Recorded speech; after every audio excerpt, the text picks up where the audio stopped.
Localicé mi linterna en el suelo. La cogí y me la metí de nuevo bajo el cinturón. Tratando de calmar mi respiración, fui a la ventana que tenía más cerca. Las cortinas eran de gruesa tapicería, gruesa como el pellejo de un elefante. Habrían ahogado el ruido del arma casi con tanta eficacia como la mullida almohada a través de la cual Sasha había disparado. Aparté una cortina y atisbé hacia la calle iluminada. Nadie estaba señalando ni corriendo hacia la residencia de los Stanwyck. Ningún vehículo se había detenido frente a la casa. En realidad, la calle parecía desierta. Que yo recuerde, ninguno de nosotros dijo nada hasta que hubimos bajado la escalera y volvíamos a estar en la cocina, donde el solemne gato nos esperaba a la luz de la lámpara de aceite. Quizás simplemente no dijimos nada digno de ser recordado, pero creo que, en verdad, cruzamos la casa en absoluto silencio. Bobby se quitó la camisa hawaiana y el jersey de algodón negro, que estaban empapados en sangre. En su costado izquierdo había 4 latigazos, heridas infligidas por la mano teratoide del clérigo.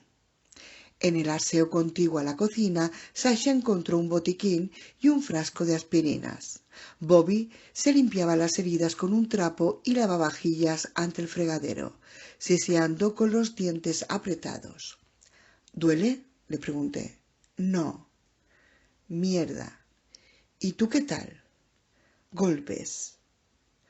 Los 4 cortes del costado no eran profundos, pero sangraban en abundancia. Roosevelt se instaló en una silla junto a la mesa.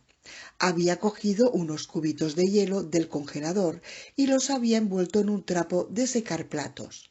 Se puso esta compresa sobre el ojo izquierdo, que se estaba hinchando. Por fortuna el jarrón no se había roto al golpearle, porque de haberlo hecho se le habrían clavado esquirlas de porcelana en el ojo. ¿Cómo lo tienes?, pregunté. Lo he tenido peor. ¿Con el fútbol? Alex Carras, gran jugador. Fantástico. ¿Te tiró al suelo? Más de una vez. Como un camión, sugerí. Un Mac. Esto no ha sido más que un jodido jarrón. Sasha empapó un trapo con agua oxigenada y lo apretó repetidamente sobre las heridas de Bobby. Cada vez que apartaba el trapo, los cortes echaban espuma sanguinolienta furiosamente. No me habrían dolido más partes del cuerpo si hubiera pasado las últimas 6 horas dando vueltas en una secadora industrial de ropa. Tragué 2 aspirinas con unos sorbos de un Orange Crush que encontré en el frigorífico de los Stanwyck. La lata temblaba tanto que me tiré más refresco por la barbilla y ropa del que conseguí beber, lo que sugiere que mis viejos estaban desencaminados cuando me permitieron dejar de llevar babero a los 5 años. Tras varias aplicaciones de agua oxigenada, Sasha se pasó al alcohol y repitió el tratamiento. Bobby ya no se molestaba en sisear, simplemente apretaba los dientes. Por fin, cuando hubo triturado suficiente superficie dental para quedar limitado a una dieta blanda de por vida, le puso neosporin en las heridas, que aún sangraban. Estos primeros auxilios tan completos se llevaron a cabo sin comentarios. Todos sabíamos por qué era necesario aplicar tantos agentes antibacteriológicos como fuera posible a sus heridas, y hablar de ello solo nos serviría para morirnos de miedo. En las semanas y los meses próximos, Bobby pasaría más tiempo de lo normal frente a un espejo, comprobando su aspecto y no por vanidad. También prestaría más atención a sus manos, para ver si había en ellas algo teratoide. Roosevelt tenía el ojo tan hinchado que no podía abrir. No obstante, creía en el hielo. Mientras Sasha terminaba de vendar los cortes de Bobby con vendas de gasa, encontré una pizarra para mensajes y un tablero con colgadores junto a la puerta que comunicaba la cocina con el garaje. En los colgadores había juegos de llaves de coche. Sasha no tendrá que hacer un puente en el coche, después de todo. En el garaje había un Jaguar rojo y un Ford Expedition blanco. A la luz de la linterna bajé el asiento trasero de la Expedición para ampliar la zona de carga. Esto permitiría que Roosevelt y Bobby se tumbaran y quedaran a un nivel más bajo que la ventana. En grupo llamaríamos más la atención que si daba la impresión de que Sasha viajaba sola. Como Sasha sabía exactamente a dónde íbamos por Humber Road, conduciría ella. Cuando Bobby entró en el garaje con Sasha y Roosevelt, llevaba su jersey y camisa hawaiana de nuevo, y se movía con un poco de rigidez. ¿Estaréis bien ahí detrás?, pregunté, señalando la parte trasera de la Expedición. Aprovecharé para dormir un poco. En el asiento delantero del pasajero, cuando me coloqué por debajo de la ventana, en una clásica postura de fugitivo en marcha, fui agudamente consciente de que cada golpe que había recibido de la cabeza a los pies. Pero estaba vivo. Antes había estado seguro de que no todos saldríamos de la casa de los Stanwix con el corazón palpitante y actividad cerebral, pero estaba equivocado. Cuando se trata de presentimientos de desastres, quizás los gatos saben cosas, pero no hay que confiar necesariamente en las corazonadas de Christopher Snow, lo cual en realidad resulta reconfortante. Cuando Sasha puso el motor en marcha, Mungo Jerry se instaló en la consola entre los asientos delanteros. Se sentó erguido con las orejas levantadas y mirando al frente como un adorno del capó fuera de sitio. Sasha utilizó un mando a distancia para abrir la puerta del garaje y le pregunté: ¿Estás bien? No. Bien. Yo sabía que físicamente no había recibido ningún daño y que su respuesta se refería a su estado emocional. Matando a Tom Elliot, Sasha había hecho lo único que podía hacer y quizá había salvado la vida a uno o más de nosotros, al tiempo que ahorraba al sacerdote un espantoso frenesí autodestructor. Sin embargo, disparar aquellos 3 tiros la habían puesto enferma. Ahora vivía bajo el grave peso de la responsabilidad moral, no culpabilidad. Era lo bastante lista para saber que no debía de sentirse culpable por lo que había hecho, pero también sabía que incluso los actos morales pueden tener dimensiones que dejan secuelas en la mente e hieren el corazón. Si hubiera respondido a mi pregunta con una sonrisa y afirmando que estaba bien, no habría sido la Sasha Godal a la que amo, y yo habría tenido razones para sospechar que empezaba a alterarse.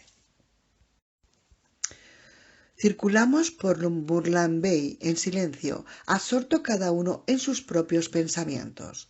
A unos 3 kilómetros de la casa de los Stanwix, el gato perdió interés por la vista que se veía por el parabrisas. Me sorprendió cuando saltó a mi pecho y se quedó mirándome a los ojos. Su mirada verde era intensa y fija, y yo se la sostuve durante largo rato, preguntándome qué debía de estar pasando, qué radicalmente distinto había de ser su pensamiento del nuestro, aunque comparta nuestro elevado nivel de inteligencia. Experimenta este mundo desde una perspectiva casi tan diferente de la nuestra como lo sería la de un ser criado en otro planeta. Afronta cada día sin llevar en la espalda el peso de la historia humana, la filosofía, el triunfo, la tragedia, los nobles y las nobles intenciones, la necedad, la codicia, la envidia y el orgullo. Deben de ser liberador vivir sin esta carga. Él es salvaje y civilizado al mismo tiempo. Está más cerca de la naturaleza que nosotros, por lo tanto, tiene menos ilusiones respecto a ella. Sabe que la vida es dura porque está hecha así, que la naturaleza es hermosa pero fría, y aunque Roswell dice que otros gatos de la camada de Mungo Jerry escaparon de Wyvern, su cantidad no puede ser tan grande. Si bien Mungo Jerry no es un espécimen tan singular como al parecer es Orson, y si bien los gatos por naturaleza se adaptan mejor a la soledad que los perros, esta pequeña criatura a veces debe de conocer una profunda soledad. Cuando empecé a acariciarle, Mungo Jerry rompió el contacto visual y se enroscó en mi pecho. Era un peso pequeño y cálido, y sentí los latidos de su corazón contra mi cuerpo y bajo la mano con la que lo acariciaba. Yo no sé comunicarme con los animales, pero me parece que sé por qué nos llevó a casa de los Stanwyck. No habíamos estado allí para ser testigos de la muerte. Habíamos estado allí únicamente para hacer lo que había que hacer por el padre Elliot. Desde tiempo inmemorial, la gente ha sospechado que algunos animales tienen al menos un sentido más que nosotros, un conocimiento de las cosas que no vemos, una presciencia. Añada esta percepción especial a la inteligencia y suponga que la mayor inteligencia va acompañada de una conciencia más refinada. Al pasar por delante de la casa de los Stanwyck, Mungo Jerry habría podido percibir la angustia mental, la agonía espiritual y el dolor emocional del padre Elliot, y podría haberse sentido impulsado a llevar la liberación a aquel hombre atormentado. O quizá todo esto son tonterías mías. Existe la posibilidad de que todo esto sean tonterías mías y al mismo tiempo tenga razón en lo de Mungo Jerry. Los gatos saben cosas. 23. Handenbeck Road es un solitario tramo de 2 carriles de asfalto que en unos kilómetros discurre hacia el este, paralelo al perímetro sur de Fort Weber, pero después gira hacia el sureste y llega a una veintena de ranchos de la parte menos poblada del condado. El calor del verano, las lluvias de invierno y el fenómeno más violento de California, los terremotos, han dejado el pavimento resquebrajado, ondulado y mellado en los bordes.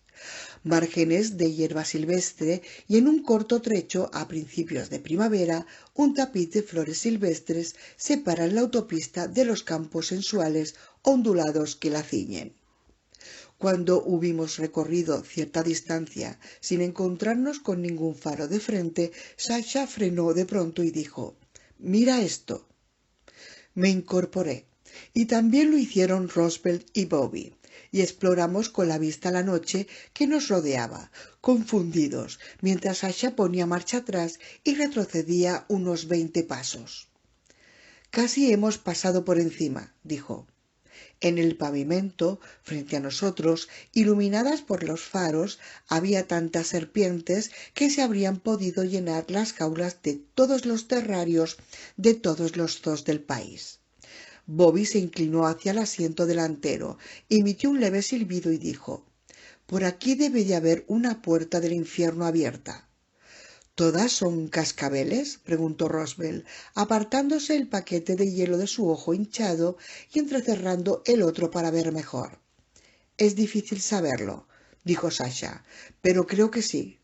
Mungo Jerry estaba de pie con las patas traseras en mi rodilla derecha, las patas delantera en el salpicadero, la cabeza estirada hacia adelante. Emitió uno de esos sonidos gatunos que son medio siseo, medio gruñido y todo odio. Incluso a una distancia de unos 7 metros era imposible contar con exactitud el número de serpientes que había en la masa que se retorcía en la carretera, y yo no tenía intención de meterme entre ellas para sacar un censo fiable. Suponía que había al menos 70 u 80, o incluso un centenar. Que yo sepa, las serpientes de cascabel son cazadoras solitarias y no viajan en grupo. Solo se ven en cantidad si uno tiene la mala suerte de tropezar con uno de sus nidos, y pocos nidos contendrían tantos individuos como había allí. La conducta de estas serpientes era aún más extraña que el hecho de que estuvieran reunidas al aire libre.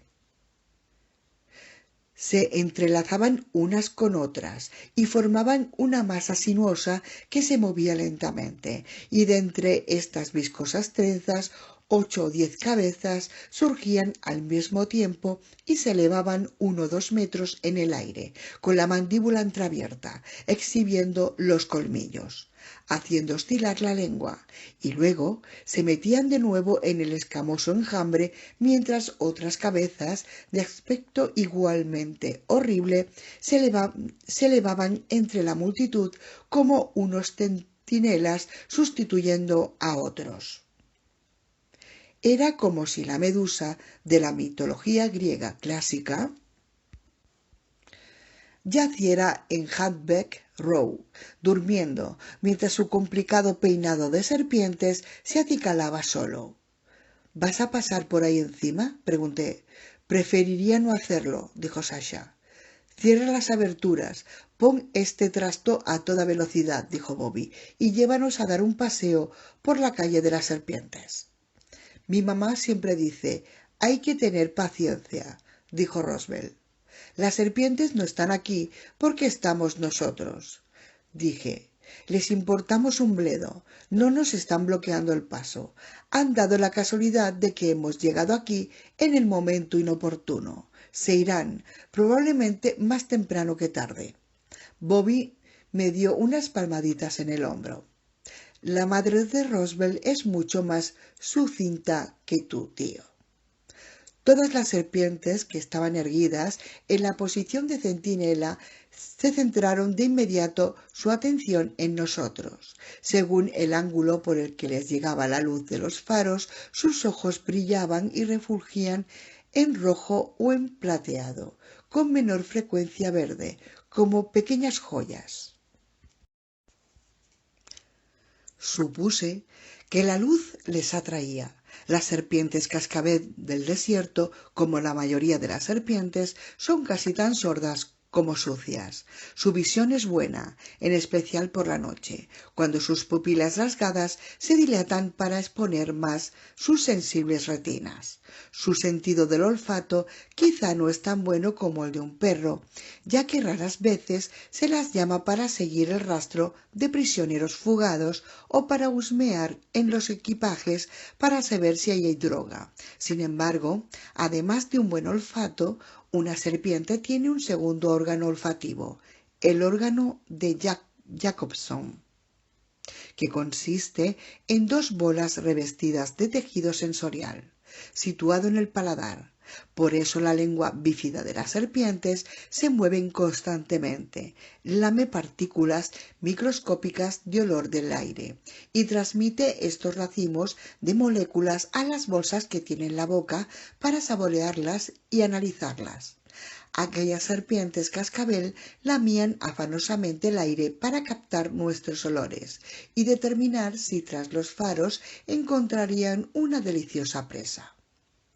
He aprendido muchas cosas de las serpientes cascabel del desierto, con las que comparto la primera parte de la noche, la más cálida.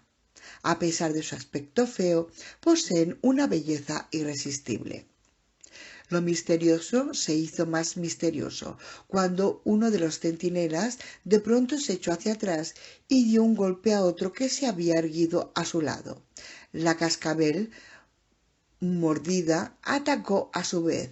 Las dos se enroscaron, la una en la otra, y luego cayeron al pavimento.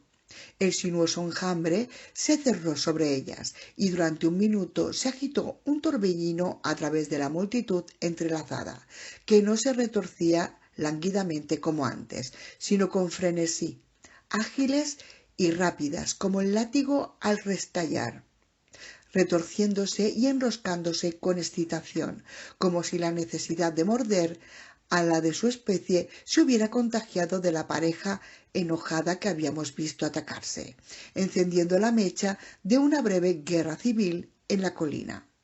Cuando la resbaladiza horda se calmó de nuevo, Sasha preguntó: ¿las serpientes suelen morderse unas a otras? Probablemente no, respondí. No creo que sean vulnerables a su propio veneno, dijo Roosevelt, y se puso de nuevo el paquete de hielo sobre el ojo. Bueno, comentó Bobby, si alguna vez estamos condenados a vivir de nuevo la época del instituto, tal vez podamos hacer un proyecto científico sobre esta pregunta. Nuevamente una de las cascabeles se irguió sobre el resto, lamió el aire para oler la presa y atacó a otra de las que estaban de centinelas, y después una tercera se agitó lo suficiente para atacar a la primera. El trío cayó en el enjambre y otro ataque de convulsiones sacudió las ondulantes masas. Es lo de los pájaros otra vez, dije, lo de los coyotes. Los tipos que estaban en casa de los Stanwyck, añadió Roosevelt. Explosión psicológica, declaró Sasha. No creo que una serpiente tenga una gran psique para ser lógica, dijo Bobby, pero sí, parece que parte del mismo fenómeno. Se están moviendo, observó Roosevelt. En realidad, las legiones, que no paraban de retorcerse, se pusieron en marcha, por así decir. Empezaron a cruzar los dos carriles de asfalto y el estrecho arcén de tierra y desaparecieron en la alta hierba y flores silvestres por la derecha de la carretera. Sin embargo, la procesión completa constaba de más de los 80 o 100 especímenes que habíamos estado observando. Mientras veintenas de serpientes desaparecían en la hierba por la derecha, otras veintenas surgieron del campo a la izquierda de Handel Row, como si salieran de una máquina de hacer serpientes en perpetuo movimiento. Unas 300 o 400 cascabeles, cada vez más inquietas y agitadas, entraron en la tierra virgen del sur antes de que el asfalto por fin quedara vacío. Cuando se hubieron ido, cuando no quedaba en la carretera una sola forma sinuosa, permanecimos en silencio unos instantes, parpadeando, como si acabáramos de despertar de un sueño. Mamá, te quiero, y siempre te querré, pero ¿en qué coño pensabas? Sasha cambió de marcha y arrancó. Mungo Jerry volvió a emitir aquel ruido que indicaba aversión. Cambió de postura en mi regazo para poner las patas delanteras en la puerta y miró por la ventanilla lateral hacia los campos oscuros en los que la horda de serpientes había penetrado para ir en busca de lo que fuera que andara buscando. 1,5 kilómetros después llegamos a Crow Hill, tras la cual Dougie Sussman debería estar esperándonos, a menos que las serpientes se hubieran cruzado en su camino antes de cruzarse con el nuestro. No sé por qué Crow Hill se llama así. Su forma no sugiere ese pájaro en modo alguno, ni los cuervos tienden a agruparse allí más que en cualquier otro sitio.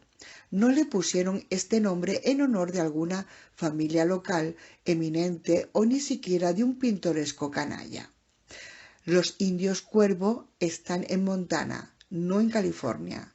Aquí no crece ningún racúnculo. Y la historia no registra que haya habido fanfarrones que subieran a pie regularmente a la cima de este monte para pavonearse y jartarse. En lo alto de la colina se yergue un enorme afloramiento de roca que destaca de los suaves contornos que rodean una solitaria protuberancia de color blanco grisáceo, como el hueso parcialmente expuesto de un esqueleto de monstruo enterrado. En la cara de este monumento está labrada la figura de un cuervo que nos constituye, como yo creí durante un tiempo, el origen del nombre. Esta escultura, tosca pero misteriosa, capta el engreimiento del pájaro, aunque en cierto sentido tiene algo siniestro, como si fuera el tótem de un clan asesino, un aviso a los viajeros que busquen una ruta alternativa a su territorio o se atengan a las consecuencias.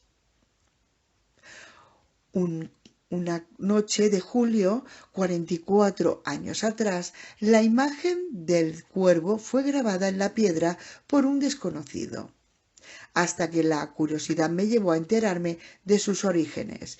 Yo suponía que databa de otro siglo, que quizá había sido tallada en la roca incluso antes de que los europeos localizaran este continente.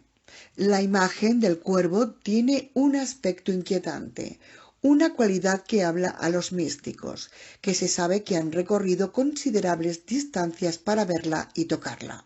Los viejos dicen que a este lugar se le llama Crow Hill desde al menos la época de sus abuelos, y referencias que aparecen en los archivos públicos amarillentos por el tiempo que lo confirman. La escultura parece incorporar algún conocimiento primitivo perdido hace tiempo para el hombre civilizado. Sin embargo, el nombre de la colina lo precede y evidentemente el artista anónimo solo pretendió crear un hito escultórico.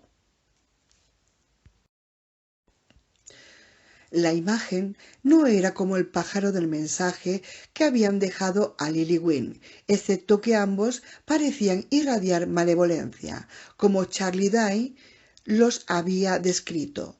Los cuervos que habían dejado en las otras abducciones también eran diferentes a esta escultura.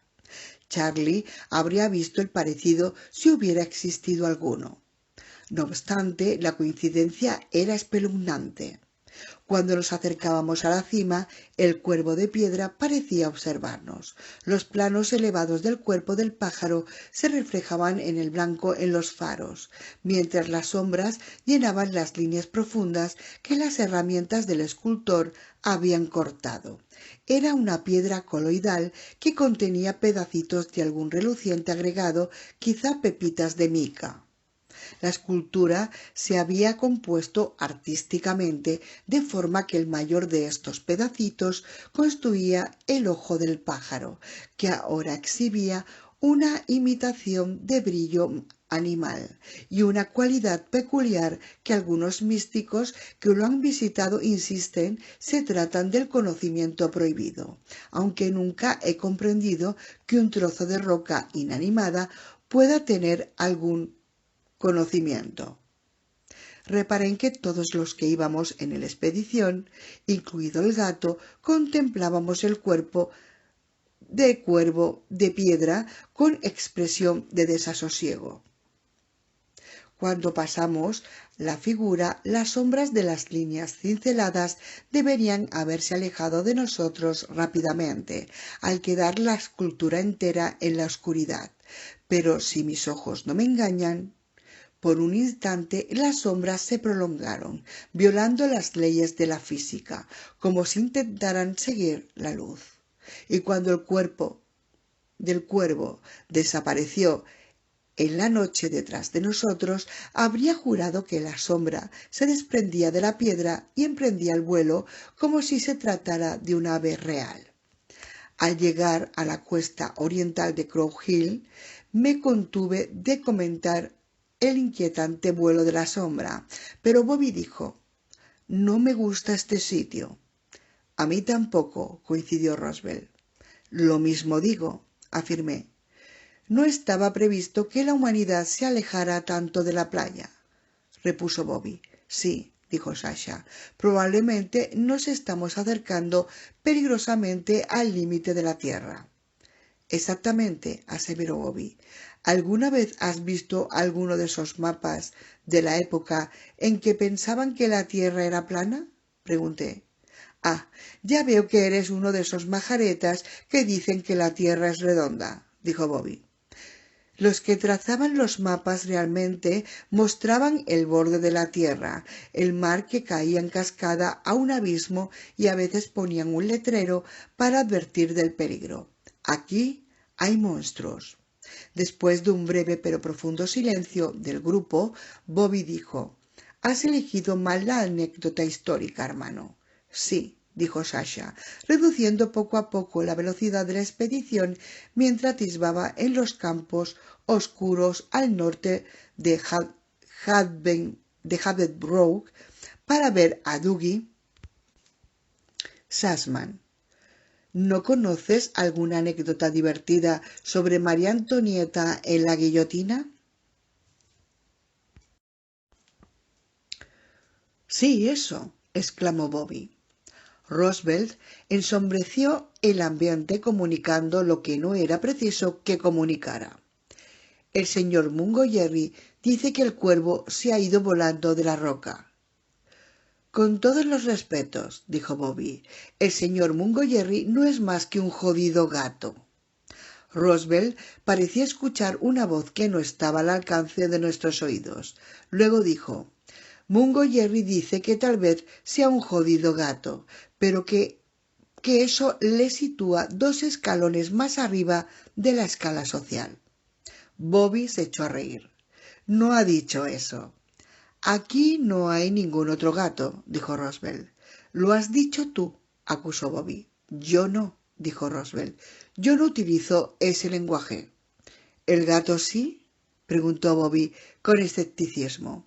El gato sí, insistió Roosevelt. Bobby hace muy poco que cree en todo esto de los animales inteligentes, dije a Roosevelt. Gato, dijo Bobby. Mungo Jerry se revolvió en mi regazo para mirar a Bobby.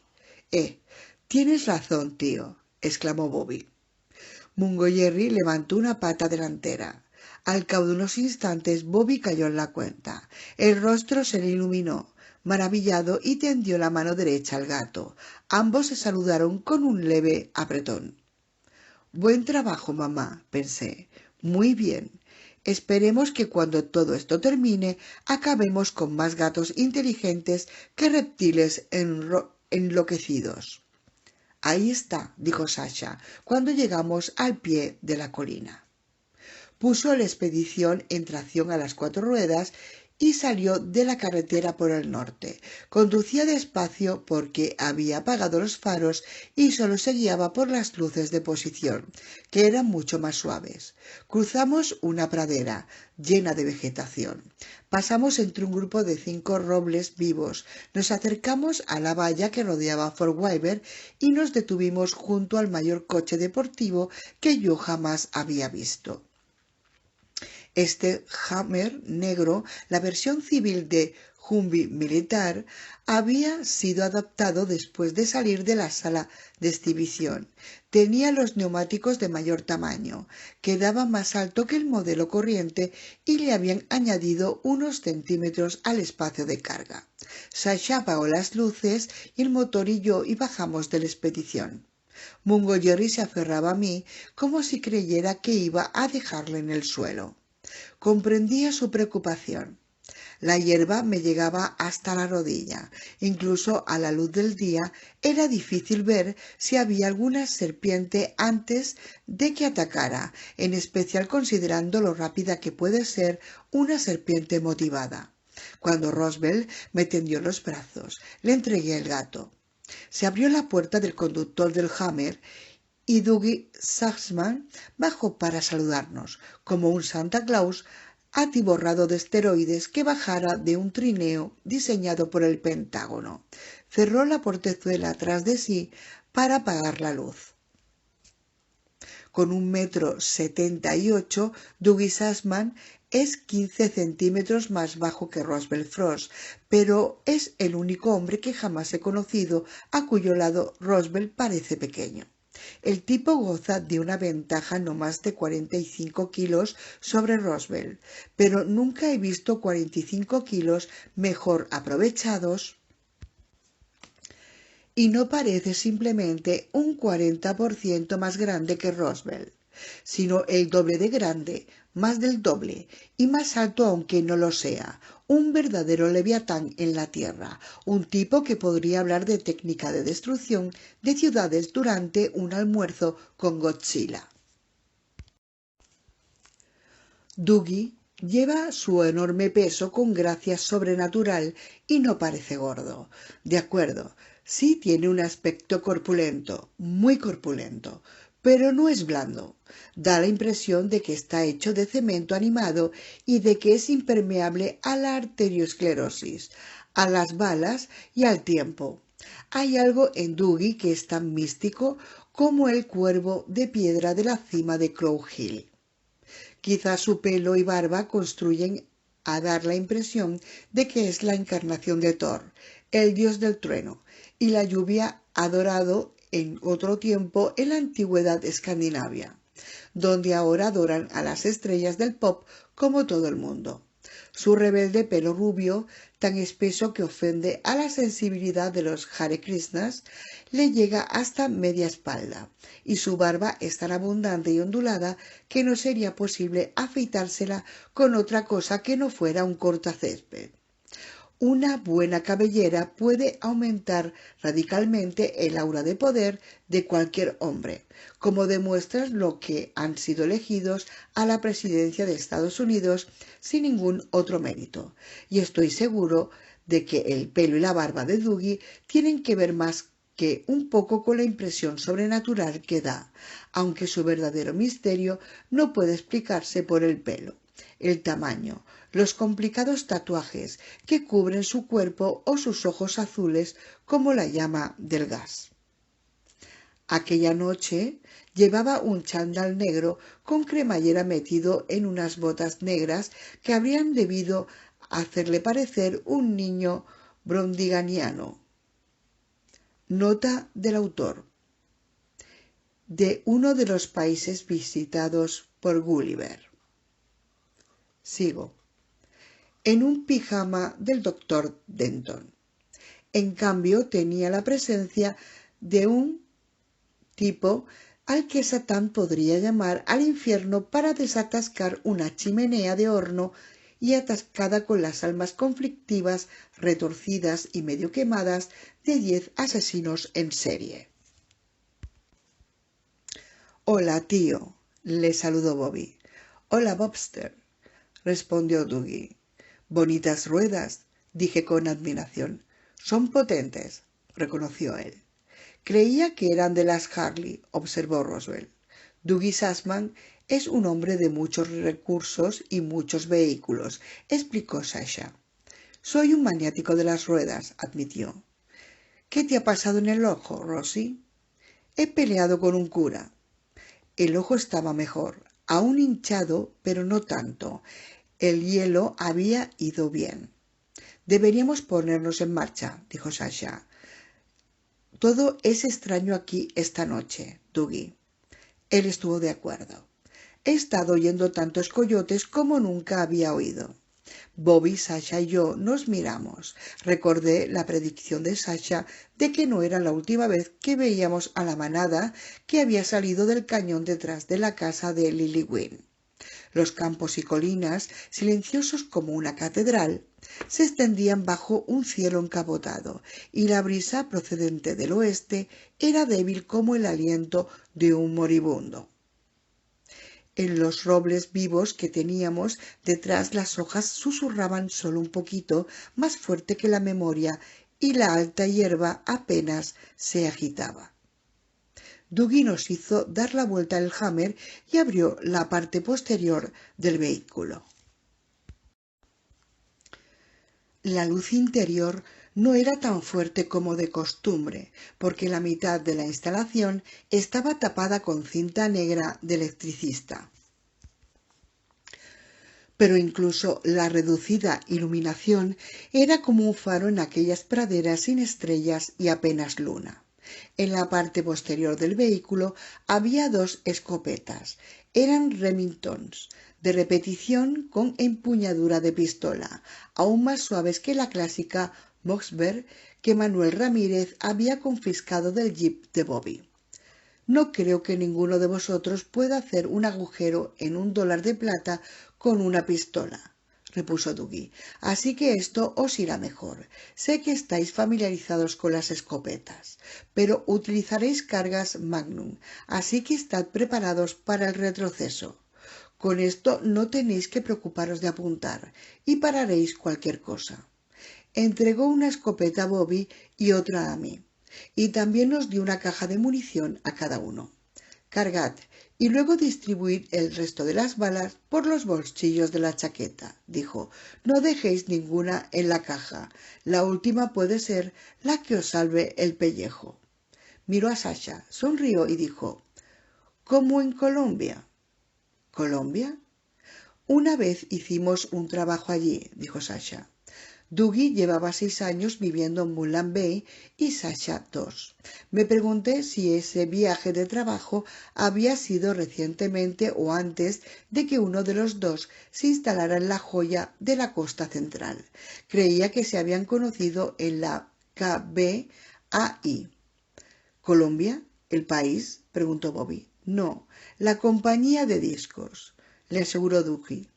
Dime que no se trataba de drogas, pidió Bobby. Dougie negó con la cabeza. Una operación de rescate. Sasha sonrió con aire enigmático. ¿Te interesa el pasado, después de todo, Snowman? De momento, solo el futuro. Dougie se volvió hacia Roswell y dijo: no sabía que venías, por eso no tengo arma para ti. Yo tengo el coche, dijo Roswell. Asesino. Mungo Jerry siseó. Este siseo me recordó las serpientes. Miré alrededor, nervioso, preguntándome si los reptiles enloquecidos que habíamos visto antes tendrían la cortesía de avisarnos con un cascabeleo. Dougie cerró la parte trasera del vehículo y dijo: en marcha. Además de la zona de carga que había en la parte trasera, que contenía un par de latas de gasolina de 5 galones, 2 cajas de cartón y una mochila repleta, el Hammer adaptado tenía asientos para 8. Detrás de los 2 asientos delanteros en forma de cubo había dos bancos, cada uno con capacidad para 3 hombres adultos, aunque no 3 como Dougie. Thor Incarnate conducía y Roswell llevaba la escopeta y sostenía nuestro rastreador de largo rabo en el regazo. Inmediatamente detrás de ellos nos sentamos Bobby, Sasha y yo en el primer banco. ¿Por qué no entramos en Weber por el río?, preguntó Bobby. El único camino para llegar al Santa Rosita, explicó Dougie, es una de las rampas que hay en la ciudad, pero esta noche ronda por la ciudad un elemento perverso. Anchoas, tradujo Bobby. Nos verían y nos detendrían, dijo Sasha.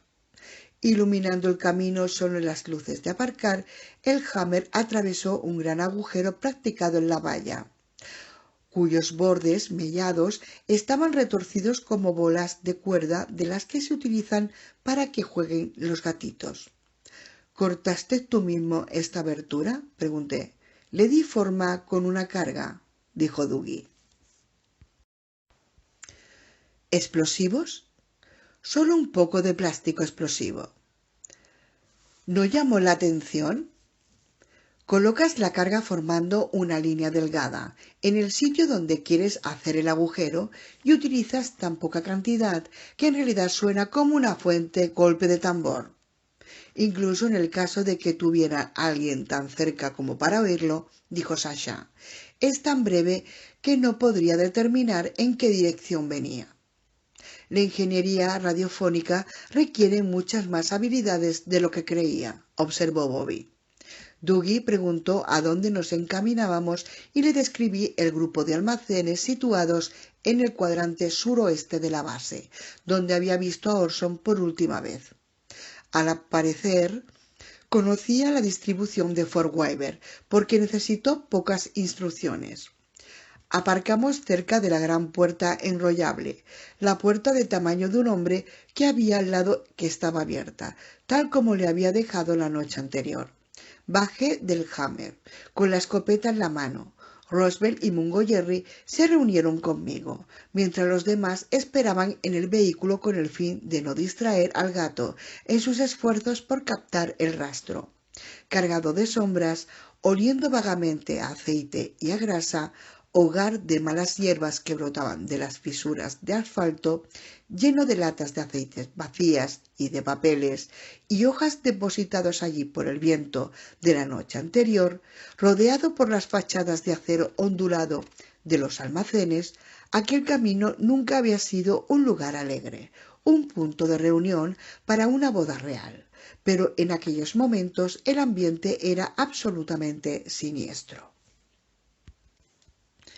La noche anterior, el tipo corpulento de pelo negro, consciente de que Orson y yo le seguíamos de cerca en el Santa Rosita, debía de haber utilizado un teléfono móvil para pedir ayuda. Quizá el tipo alto, rubio y atlético, que tenía la cicatriz arrugada en la mejilla izquierda y que había raptado a los mellizos Stuart horas antes.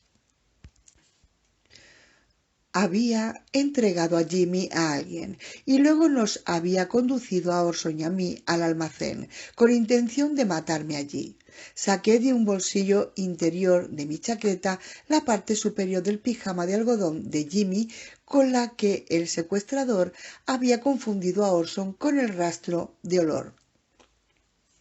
Para ser justos con Orson, que por unos instantes se había quedado desconcertado, pero no completamente perdido, fui yo el que entró en el almacén, atraído por extraños ruidos y una voz ahogada. La prenda parecía muy pequeña, casi como el vestido de una muñeca. No sé si esto servirá de ayuda, dije. Al fin y al cabo, los gatos no son sabuesos. Veremos, dijo Roswell. Mungo Jerry olisqueó la chaqueta del pijama con delicadeza e interés. Luego dio una vuelta a la zona inmediatamente, husmeando el suelo, una lata de aceite vacía que le hizo estornudar y las florecillas amarillas de una mala hierba que le hicieron estornudar de nuevo, esta vez con mayor vigor. Regresó para oler de nuevo la prenda y luego siguió otra vez un rastro por el pavimento, moviéndose en una espiral cada vez más amplia. De vez en cuando alzaba la cabeza para saborear el aire, con aspecto debidamente interrogativo. Se dirigió hacia el almacén, donde levantó una pata y alivió el cuerpo contra la base de cemento. Olisqueó el charco que se había formado. Volvió para oler la chaqueta del pijama. Pasó medio minuto investigando una vieja llave inglesa oxidada que estaba en el suelo y se detuvo para rascarse detrás de la oreja con una pata. Volvió junto a las hierbas de las flores amarillas, estornudó y habría ocupado el primer puesto de mi lista de personas o animales que más deseo que se atragante cuando... De pronto se puso rígido. Volvió sus ojos verdes hacia nuestro comunicador con los animales y siseó. «Ya lo tiene», dijo Roswell. Mungo Jerry echó a andar apresurado por el camino. Le seguimos. Bobby se reunió con nosotros a pie, armado con su escopeta, mientras Doug y Sasha iban detrás en el Hammer. Tomamos una ruta diferente de la que habíamos tomado la noche anterior y seguimos por una carretera asfaltada. Cruzamos un campo de atletismo lleno de malas hierbas, un patio de armas polvoriento, entre filas de barracones en estado semirruinoso. Pasamos por una zona residencial de la ciudad muerta que yo nunca había explorado, donde las casas y los bungalows eran idénticos a los de otras calles, y llegamos a otra área de servicio. Después de más de media hora de andar a paso vivo, nos encontramos en el último sitio al que yo quería ir, el enorme hangar de 7 pisos con tejado de uralita, tan grande como un campo de fútbol, que se yergue como un templo extraño sobre la sala huevo. Cuando fue evidente a dónde nos encaminábamos, decidí que no sería prudente llegar con el coche hasta la entrada, porque el motor del Hammer era notablemente menos silencioso que el mecanismo de un reloj suizo.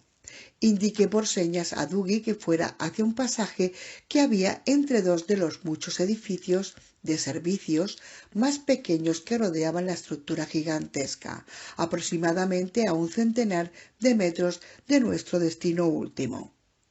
Cuando Dougie paró el motor y apagó las luces de posición, el Hammer casi desapareció. Nos reunimos detrás del vehículo para estudiar el enorme hangar desde lejos, y entonces la noche empezó a respirar. Unos kilómetros al oeste, el Pacífico había exhalado una fresca brisa que hizo vibrar una plancha de metal suelta de un tejado próximo. Recordé las palabras de Roosevelt, transmitidas por Mungo Jerry, fuera de la casa de los Stanwyck. Aquí vive la muerte. Empecé a recibir vibraciones idénticas, pero mucho más fuertes procedentes del hangar. Si la muerte vivía en casa de los Stanwyck, solo se trataba de un apeadero. Su residencia principal se encontraba en Wyvern. No puede ser cierto, dije esperanzado. Están aquí, insistió Roosevelt. Pero si estuvimos aquí anoche, protestó Bobby. Anoche no estaban aquí. Roosevelt recogió el gato del suelo, le acarició la peluda cabeza, se acercó al animal a la barbilla y en un murmullo dijo: «Estaban aquí entonces», dice el gato, «y están aquí ahora». Bobby frunció el entrecejo. «Esto huele mal». «Como una alcantarilla de Calcuta», coincidí. «No, créeme», dijo Dougie, «una alcantarilla de Calcuta forma parte de una clase propia». Decidí no formular la pregunta obvia. En cambio dije: si esos niños fueron raptados solo para ser estudiados y sometidos a pruebas, ¿por qué sus muestras de sangre indican que son en cierto modo inmunes al retrovirus? Deben de haberlos llevado al laboratorio de genética. Y esté donde esté, no está aquí. Según Mungo Jerry, repuso Roosevelt, el laboratorio del que procede está al este, lejos, en lo que al parecer es terreno abierto, donde en tiempos había una línea de artillería. Está escondido bajo tierra, a mucha profundidad, pero Jimmy al menos está aquí. ¿Y Orson? Tras una breve vacilación pregunté: ¿vivos? Mungo Jerry no lo sabe, respondió Roosevelt. Los gatos saben cosas, le recordó Sasha. Esto no, replicó Roosevelt. Mientras teníamos la mirada fija en el hangar, estoy seguro de que todos recordábamos el testimonio dejado en la cinta por Delacroix referente al tren del misterio. Cielo rojo, árboles negros, unas sacudidas dentro. Dougie sacó la mochila del Hammer, se la pasó por los hombros, cerró la puerta trasera y dijo: «Vamos». Durante el breve intervalo de tiempo en el que la parte posterior del coche estuvo encendida, vi el arma que llevaba. Era una pieza de aspecto extraño. Él se dio cuenta de mi interés y dijo: «Pistola de mecanismo Uzi, cargador ampliado». ¿Es legal? Lo sería si no se convirtiera en una automática total. Dougie se encaminó hacia el hangar. La brisa le agitaba la melena rubia y la ondulada barba, que le daban un aire de guerrero vikingo abandonando una aldea conquistada y encaminándose hacia una balsa de troncos con una bolsa a la espalda llena de valiosos objetos, productos del saqueo. Lo único que necesitaba para completar la imagen era un casco con cuernos. Acudió a mi mente una imagen de Dougie vestido de smoking y con semejante casco, dirigiendo a una supermodelo en un tango perfecto, en un concurso de baile. Hay dos caras en la moneda de mi rica imaginación. La puerta del tamaño de un hombre, abierta en una de las puertas de acero del hangar, de 12 metros de altura, estaba cerrada. No recordaba si Bob y yo la habíamos cerrado al salir de allí la noche anterior. Probablemente no. Nuestro estado de ánimo al salir huyendo de aquel lugar no era el de limpiar, apagar la luz y cerrar la puerta. En la puerta, Dougie sacó 2 linternas de los bolsillos y se las dio a Sasha y a Roosevelt, para que Bob y yo tuviéramos las manos libres para la escopeta. Dougie probó la puerta. Se abrió hacia adentro. La técnica de Sasha de cruzar el umbral fue aún más suave que la pauta que sigue cuando está en el aire en la KBAI. Se puso a la izquierda de la puerta antes de encender la linterna y recorrer con la luz el cavernoso hangar, que era demasiado grande para quedar por completo al alcance de cualquier linterna. Pero no disparó y nadie le disparó a ella, o sea que parecía probable que nuestra presencia no fuera conocida aún. Bobby la siguió, con la escopeta preparada, con el gato en brazos. Roswell entró detrás de Bobby.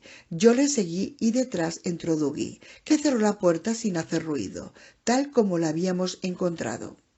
Miré expectante a Roswell. Él acarició el gato y susurró: «Tenemos que bajar». Como yo conocía el camino, fui delante, segunda estrella a la derecha y todo recto hasta la mañana. Cuidado con los piratas y los cocodrilos con bomba de relojería incorporada. Cruzamos la amplia habitación bajo los raíles que en otro tiempo soportaban una grúa móvil. Pasamos por delante de los grandes soportes de acero que mantenían los raíles altos y rodeamos con precaución los profundos pozos del suelo, donde habían estado alojados los mecanismos hidráulicos. A medida que avanzábamos, espadas de sombra y sables de luz danzaban en los raíles de la grúa de acero elevada, y en silencio se defendían los unos de los otros en las paredes y el techo curvado. La mayor parte de las altas ventanas estaban rotas, pero se veían reflejos en las pocas que estaban intactas, como chispas blancas saltando de las hojas de acero al entrechocar. De pronto me detuve, impulsado por una sensación de estar equivocado que no sé describir, un cambio en el aire demasiado sutil para ser definido, un leve hormigueo en el rostro, un estremecimiento del vello en los canales auditivos, como si vibraran al oír un sonido que estaba fuera del alcance de mi oído. Sasha y Roswell debieron de sentirlo también, porque se volvieron en círculo, buscando con sus linternas. Dougie sostenía la pistola Uzi con las dos manos. Bobby estaba cerca de uno de los postes de acero que soportaban los raíles de la grúa. Alargó el brazo, lo tocó y susurró: «Hermano». Cuando fui junto a él, oí un zumbido tan débil que no pude retenerlo y que repetidamente iba y venía. Cuando puse las yemas de los dedos en el porche, capté unas vibraciones que pasaban por el acero. De pronto cambió la temperatura del aire. En el hangar hacía mucho fresco, casi frío, pero en un instante la temperatura aumentó 5 o 6 grados de golpe. Esto habría sido imposible aunque el edificio hubiera contenido aún una planta de calefacción, cosa que no existía. Sasha, Dougie y Roswell se reunieron con Bobby y conmigo, y formamos, de forma instintiva, un círculo para protegernos de alguna amenaza que viniera en cualquier dirección. Las vibraciones del poste se hicieron más fuertes. Miré hacia el extremo oriental del hangar. La puerta por la que habíamos entrado se encontraba a unos 20 metros. La luz de las linternas llegaba hasta allí, aunque no eliminaba todas las sombras. En aquella dirección veía el final del trozo más corto de los raíles de la grúa elevada, y todo parecía estar como estaba cuando habíamos entrado en el edificio. Sin embargo, las linternas no podían sondear el extremo occidental de la estructura, pues se encontraba al menos a 80 metros de distancia o quizá más. Por lo que podía ver, no había nada que se saliera de lo corriente. Lo que me preocupaba era la negrura impenetrable de los últimos 20 o 30 metros. No era una negrura uniforme. Había muchos matices negros y grises, mis profundos, un montaje de sombras. Tenía la impresión de que en aquel montaje había un objeto grande, oculto, que se cernía sobre nosotros. Una forma muy alta y compleja, algo negro y gris, tan bien camuflado en la oscuridad que el ojo no captaba ni el contorno. «Sasha, la luz. Aquí», dijo Bobby en un susurro. Ella dirigió la linterna hacia donde él le señalaba, en el suelo. La luz rebotó en una de las placas angulares de acero de 2,5 centímetros de grosor que estaban clavados en el cemento, donde había estado montada alguna pieza de maquinaria pesada. Sobresalían del suelo en muchos puntos de la habitación. No entendí por qué Bobby nos había llamado la atención sobre ese objeto corriente. «Está limpio», dijo. Entonces comprendí. Cuando había entrado allí la noche anterior, en realidad en todas las ocasiones en las que había cruzado aquel hangar, estas placas angulares y los tornillos que las clavaban habían estado sucias de grasa y polvo aterronado. Esta estaba limpia y reluciente, como si alguien hubiera hecho el mantenimiento recientemente. Con el gato en un brazo, Roosevelt paseó la luz por el suelo, por el poste hacia arriba y por los raíles elevados. «Todo está más limpio», murmuró Doggy, y se refería no desde anoche, sino desde que habíamos entrado en el hangar. Aunque yo había apartado la mano del poste, sabía que las vibraciones que se percibían en el acero habían aumentado, porque oía el débil zumbido procedente de toda la doble columnata que nos flanqueaba y de los rieles que sostenían las columnas. Miré hacia el rincón oscuro del fondo del edificio y juré que había algo inmenso que se movía en la oscuridad. «Hermano», exclamó Bobby. Le miré. Estaba contemplando boquiabierto su reloj de pulsera. Yo consulté el mío y vi que los dígitos se movían hacia atrás a toda velocidad. De pronto el miedo me inundó como una lluvia fría. El hangar se llenó de una extraña luz roja, distribuida de forma regular, sin que se viera su origen, como si las moléculas mismas del aire se hubieran vuelto brillantes. Quizá era una luz peligrosa para una persona con XP como yo, pero esta era la menor de mis preocupaciones en aquellos momentos. El aire rojo rielaba, y aunque la oscuridad se extendía por todo el edificio, la visibilidad apenas mejoró. Esta extraña luz cubría tanto como revelaba, y tuve la impresión de estar bajo el agua, en un mundo anegado, en agua teñida de sangre.